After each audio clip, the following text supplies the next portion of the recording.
નમસ્તે મિત્રો, આજે આપણે ઘણા આધુનિક યુગમાં જીવી રહ્યા છીએ.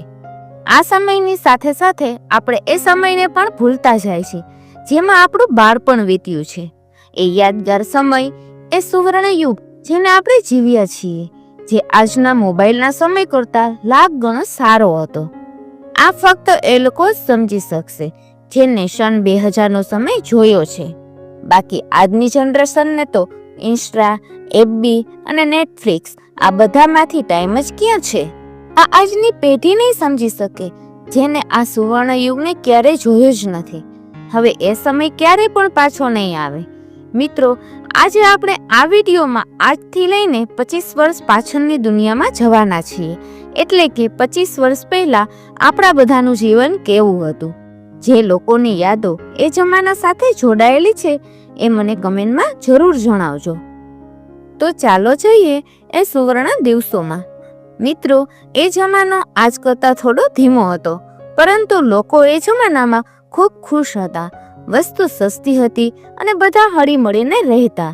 આજથી 25 વર્ષ પહેલાનો સમય આઝાદી પછીનું સૌથી સુવર્ણ યુગ હતો, જેમાં આજના 1 લાખ રૂપિયા એ જમાનાના 10,000 બરાબર છે. જે મજા એ સમયના નોકિયાના કીપેડ મોબાઈલને ચલાવવામાં આવતી તે આજે વિવો, ઓપ્પો કે એમઆઈના એન્ડ્રોઈડમાં નથી આવતી. એ સમયમાં મોબાઈલ ફોન હોવો એ ખુશીની વાત હતી. મિત્રો, આજથી 25 વર્ષ પહેલા લોકોની આવક ઘણી જ ઓછી હતી.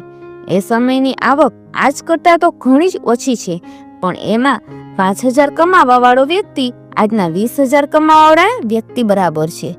કેમ કે એ સમયમાં આટલી મોંઘવારી નહોતી. સામાન્ય માણસને શાંતિ હતી. જો વિજ્ઞાન આપણને ક્યાંથી ક્યાં લઈ ગયું. આજથી 25 વર્ષ પહેલા કોઈના પણ ઘરમાં આરો નહોતું. ત્યારે આપણે અને આપણા વડીલો કૂવાનું ખુલ્લું ડોળું પાણી પીને પણ 100 વર્ષ સુધી જીવી જતા.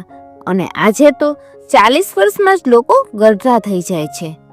મિત્રો, આજના બાળકોનું બાળપણ તો મોબાઈલ ફોન સુધી સીમિત છે, પણ આજથી 25 વર્ષ પહેલા જે બાળપણ હતું એની વાતો જ અલગ હતી. એ આખો દિવસ દોસ્તો સાથે ક્રિકેટ રમવું અને બધા સાથે મોજ મસ્તી કરતા કરતા ચાલીને સ્કૂલે જવું એ પણ શું જમાનો હતો. જ્યારે એ જમાનામાં ગામમાં કોઈકના ઘરે જ ટીવી જોવા મળતી, જેમાં આડોશ પાડોશના લોકો ભેગા મળીને ટીવી જોતા. આજના જમાનાના લોકોને શું ખબર કે ટીવી ત્યારે આપણા માટે શું હતી. આજ તો ફક્ત હોટસ્ટાર અને નેટફ્લિક્સ સુધી જ લોકોની જિંદગી સીમિત છે. જેનો જન્મ 1990 પહેલા થયો હશે એને આ બધું જરૂર જોયું હશે. એ જમાનામાં એક વ્યક્તિ આખો દિવસ કામ કરીને શાંતિથી ઘરે આવતો, પરંતુ આજ જેટલું પણ કામ કરો તેટલું ઓછું જ લાગે છે અને આખો દિવસ પૈસા કમાવાના ચક્કરમાં જ નીકળી જાય છે. આજે આપણે લોકો આપણી અસલી જિંદગીને છોડીને એ જાણતા હોવા છતાં કે ફક્ત રૂપિયાથી જ શાંતિ નથી મળતી, તો પણ રાત દિવસ રૂપિયા માટે દોડતા રહીએ છીએ. આજથી 25 વર્ષ પહેલા એક વ્યક્તિ પૂરા દિવસના માત્ર 36 રૂપિયા જ કમાતો, જે આજના 500 રૂપિયાથી પણ સારા હતા. ખરેખર એ 25 વર્ષ પહેલાનો જમાનો ફરી પાછો આવી જાય તો કેટલું સારું. એ જમાનામાં જિંદગી કેટલી સુંદર હતી. આજ સુખ સુવિધાના સાધનો તો ઘણા છે, પણ આજે મનુષ્યની શાંતિ ખોવાઈ ગઈ છે.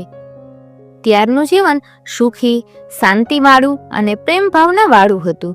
ત્યારે જીવનનું મૂલ્ય મોંઘું હતું. આજ લોકોનું જીવન એકદમ સસ્તું છે, બાકી બધું જ મોંઘું છે. પહેલા એક વ્યક્તિ 10 લોકોનું પેટ ભરી શકતો, પરંતુ આજે એક વ્યક્તિ 2 લોકોનું પણ પેટ ભરી શકતો નથી. તમે મને કમેન્ટ કરીને જણાવજો, શું આ આસમાને પહોંચી ગયેલી મોંઘવારીનું કારણ શું છે? સરકાર છે કે પછી ભારતમાં વધતી જતી વસ્તી? હા, એ વાત સાચી છે કે આજથી 25 વર્ષ પહેલા લોકોની આટલી જરૂરિયાતો નહોતી જેટલી આજે છે. 25 વર્ષ પહેલા બધા હળી મળીને એક સાથે રહેતા. કપડાં ફક્ત તહેવારો પર જ ખરીદતા અને આખું વર્ષ એને પહેરતા. ફાટેલા કપડાં હોય કે તૂટેલા ચંપલ બધાને સાંધીને પણ પહેરી લેતા. અને બહારનું ખાવાનું નહોતું. અને વેકેશનના ટાઈમમાં મામાના ઘરે અને ફઈના ઘરે જતા. પરંતુ આજના સમયમાં આવું કહી રહ્યું નથી, તો પણ માણસોની કમાણી ઓછી જ થાય છે. એ જમાનો ભારતીય સિનેમા, ક્રિકેટ અને પોલિટિક્સનો સુવર્ણ યુગ હતો, કેમ કે એ સમયમાં સ્માર્ટફોન નહોતો અને ક્રિકેટ અને આઉટડોર રમત બધા બાળકો ઘરની બહાર રમતા જોવા મળતા. એ જમાનામાં બધી વસ્તુનો એક અલગ જ ઉત્સાહ હતો. આજ એવું એટલે નથી, કેમ કે આજે આ બધું મોબાઈલના માધ્યમથી બધી વસ્તુ તમારા હાથમાં જ છે. આજે એવું લાગે છે કે આખી દુનિયા આ મોબાઈલમાં જ સમાઈ ગઈ છે. 2010 સુધી તો તેમ ધીરે ધીરે પસાર થતો હતો, પરંતુ આજ 15 વર્ષમાં આપણી જિંદગી એવી રીતે બદલી જેમ કે કોઈ ટાઈમ મશીનથી એકદમ ભવિષ્યમાં આવી ગયા હોય એવું લાગે છે. બધું જ એટલું ઝડપથી બદલી ગયું કે જેની કોઈને કલ્પના જ નહોતી. પરંતુ બદલાવ જ સંસારનો નિયમ છે, અને જો આપણે પણ સમય સાથે ન બદલી તો સમયથી પાછળ રહી જશું. તો આ બદલાવ પણ જરૂરી હતો. આજ ભારત કોઈ પણ ખૂણામાં રેલવે સ્ટેશનને જુઓ તો 25 વર્ષ પહેલાના રેલવે સ્ટેશનમાં અને આજના રેલવે સ્ટેશનમાં જમીન આસમાનનો ફેર છે.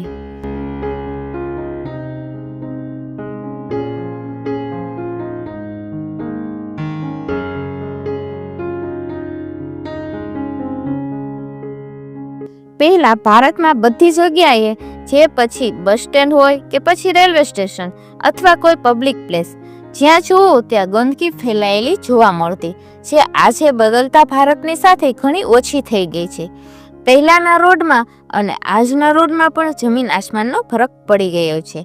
પહેલા ભારતમાં વિદેશના લોકો ફક્ત તાજમહેલને જોવા માટે જ આવતા, પરંતુ આજે ભારતમાં ઘણી એવી જગ્યાઓ છે જ્યાં લોકો વિદેશથી ફરવા માટે આવે છે, કેમ કે એ બધી જગ્યાઓને એરપોર્ટ અને રેલવે સાથે જોડી દેવામાં આવ્યા છે, જે પહેલા નહોતું. આજ ભારત બધા જ ક્ષેત્રોમાં આધુનિક થઈ ગયું છે, જે આજથી 25 વર્ષ પહેલા નહોતું. આજ આપણા દેશમાં અડધાથી પણ વધારે એવી વસ્તુ છે જેમાં ટેકનોલોજી, મોબાઈલ અને મશીનરી છે, જે આપણા ભારતમાં જ છે, જે ભારતમાં જ બને છે અને અહીંથી વિદેશમાં એક્સપોર્ટ પણ થાય છે.